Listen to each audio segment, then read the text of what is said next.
ఆనాడు బీఆర్ఎస్ ప్రభుత్వము కేసీఆర్ గారు మా ప్రయత్నం ఏముంటుండే, కేసీఆర్ గారు తెలంగాణ రాష్ట్రం యొక్క నీటి వాటా సాధించడం కోసం కేంద్రం మీద పోరాడిండు, కృష్ణా ట్రిబ్యునల్ను సాధించిండు, నిధులలో వాటా సాధించిండు, నియామకాల్లో 95% లోకల్ రిజర్వేషన్ వాటా కావాలని ప్రధానమంత్రిని రాష్ట్రపతిని ఒప్పించి మెప్పించి ఢిల్లీకి 4 సార్లు తిరిగి 95% లోకల్ రిజర్వేషన్ వాటాను కేసీఆర్ సాధించిండు, నీళ్ల వాటాను సాధించిండు, నిధుల వాటాను సాధించిండు, 95% లోకల్ రిజర్వేషన్ వాటాను కేసీఆర్ గారు సాధించిండ్రు. మీరు ఏ వాటాల కోసం కొట్లాడుతుండ్రు? ఈరోజు రేవంత్ రెడ్డి ప్రభుత్వం ఏమో అక్రమ వసూళ్లలో వాటాల కోసం పోరాటం చేస్తున్నారు. బిల్లుల చెల్లింపుల్లో కమిషన్ల కోసం మంత్రుల మధ్య వాటాల తగాదాలు జరుగుతూ ఉన్నాయి. కాంట్రాక్ట్ల కోసం డిపార్ట్మెంట్లే మారుస్తూ, నిన్నటిదాకా ఎండోమెంట్ డిపార్ట్మెంట్ టెండర్లు పిలిస్తే రద్దు చేసి R&Bకి ఇస్తూ, డిపార్ట్మెంట్లు రద్దు చేస్తూ కాంట్రాక్ట్ల కోసం వాటాల కోసం తగాదాలు జరుగుతున్నాయి. మేమేమో ఈ రాష్ట్ర ప్రజల నీళ్ల కోసం, నిధుల కోసం, ఉద్యోగాల కోసం, స్థానిక వాటా కోసం పోరాడింది బీఆర్ఎస్ అయితే, ఇవాళ మీరు మీ జేబులు నింపుకోవడానికి, మీ సొంత వాటాల కోసం, మీ ఆస్తుల కోసం, మీ కబ్జాల కోసం మీరు తగాదాలు పడుతున్నారు.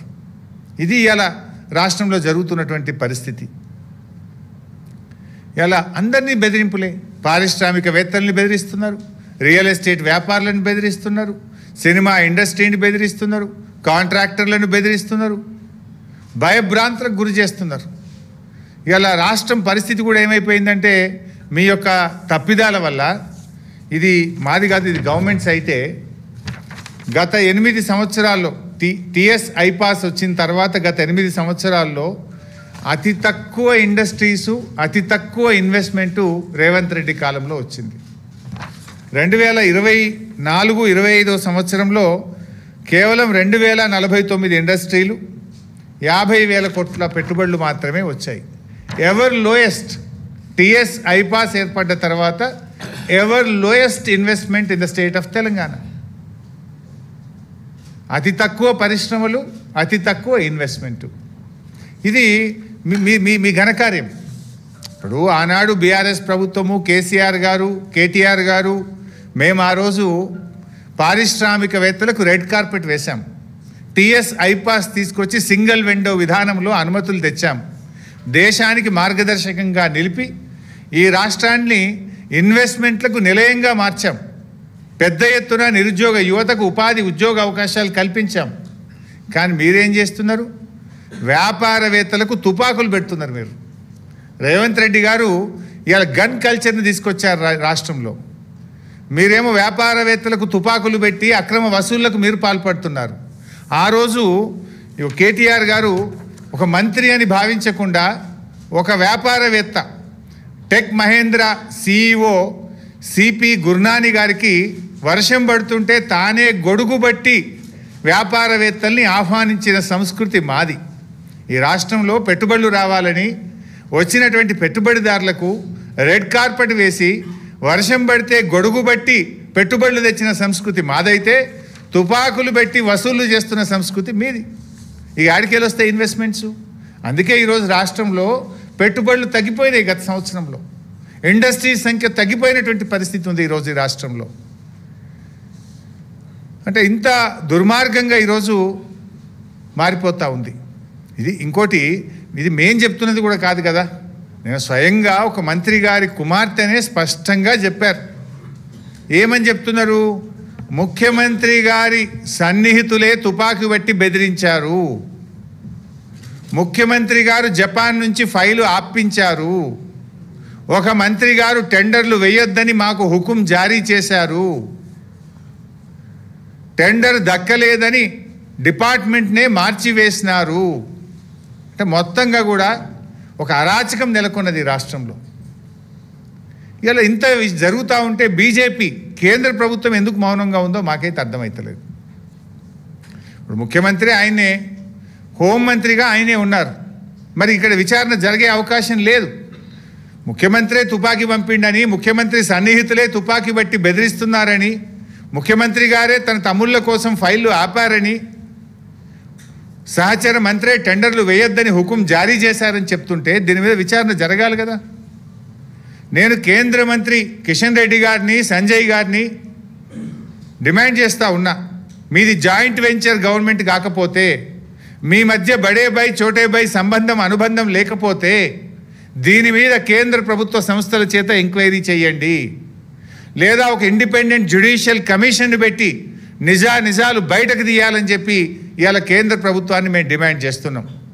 లేదనుకుంటే మీ మధ్య అక్రమ సంబంధం ఉన్నట్టే, లేదనుకుంటే మీరంతా కలిసిమెలిసి ఈ రాష్ట్రాన్ని ఇవాళ దివాలా తీస్తున్నారు, రాష్ట్రాన్ని దోచుకుంటున్నారని రాష్ట్ర ప్రజలు భావించాల్సి ఉంటుంది. ఈ పాటి దానికి ఇంకా నేను ఏం చెప్తున్నాను, క్యాబినెట్ మీటింగ్ అయినాక డిసెంబర్ 1వ తారీఖు నుంచి 9వ తారీఖు దాకా విజయోత్సవాలు జరుపుతారట. ఎందుకు నాయన? తుపాకులు పెట్టి వసూలు బాగా చేసినామనా?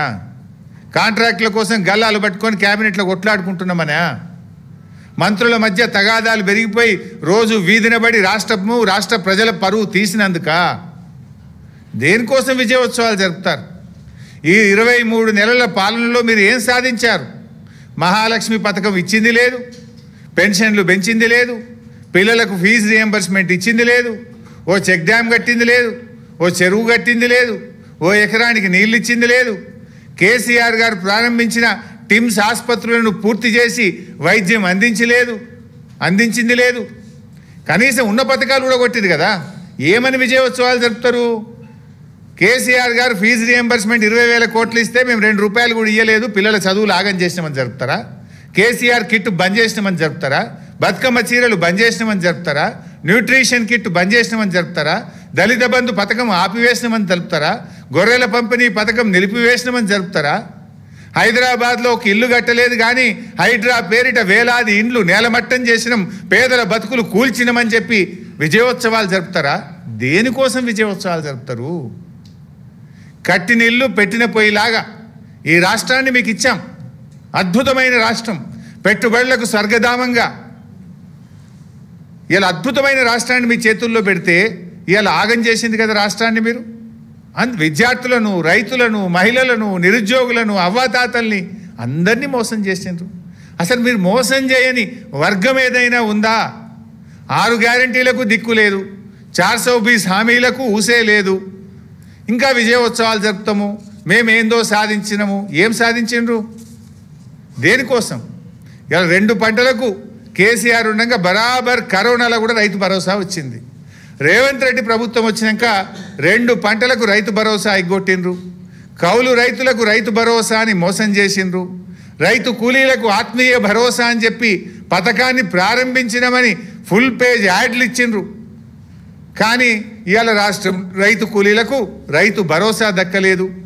చారణ మందికి రుణమాఫీ చేసి భారణ మందికి రుణమాఫీ ఎగ్గొట్టినందుకు ఉత్సవాలు జరుపుతారా?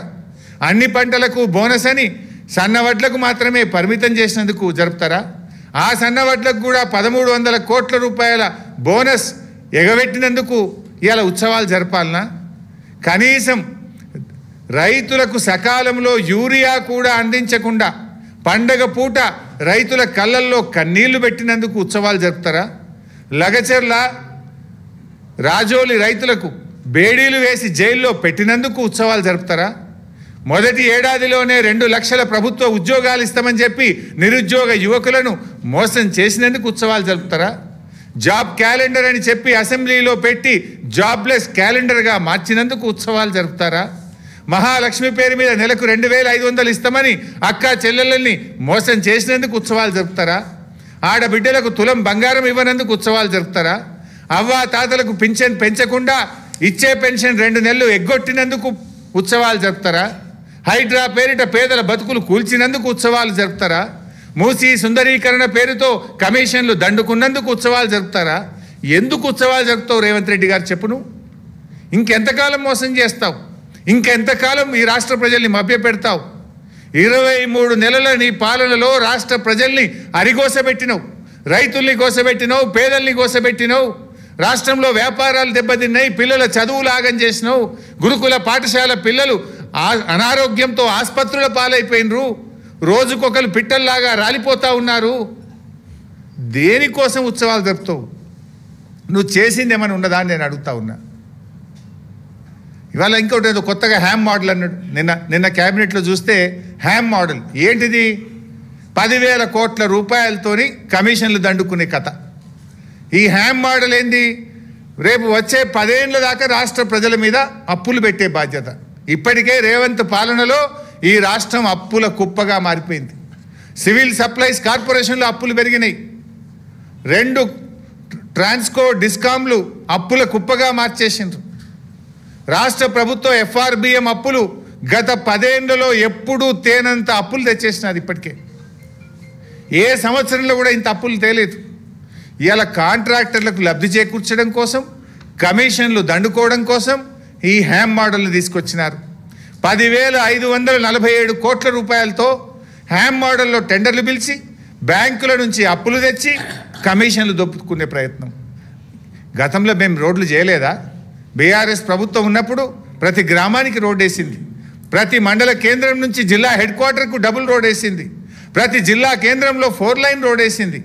కానీ మీరు ఈరోజు హ్యామ్ పేరిట అప్పుల కుప్పగా రాష్ట్రాన్ని మారుస్తున్నారు. బ్యాంకుల్లో అప్పులు తేవడానికి, బ్యాంకుల్లో అప్పులు పుట్టకపోతే ఏం చేసింది తెలుసా? వీళ్ళు జీవో 53, జీవో 54 పేరు మీద లైఫ్ ట్యాక్స్ పెంచిండ్రు. ఎవరైనా బండి కొనుక్కుంటే దాని మీద ట్యాక్స్ పెంచిండ్రు. రిజిస్ట్రేషన్ ఫీజులు పెంచి ఇవాళ దాంతో మేము బ్యాంకులకు అప్పులు కడతామని బ్యాంకుల్లో అప్పులు పుట్టించే ప్రయత్నం చేస్తున్నారు. ఆ రోజు మేము అడిగితే మేము టోల్ ట్యాక్స్ పెట్టం, ప్రజల మీద భారం వేయమన్నారు. టోల్ ట్యాక్స్ పెట్టలేదు.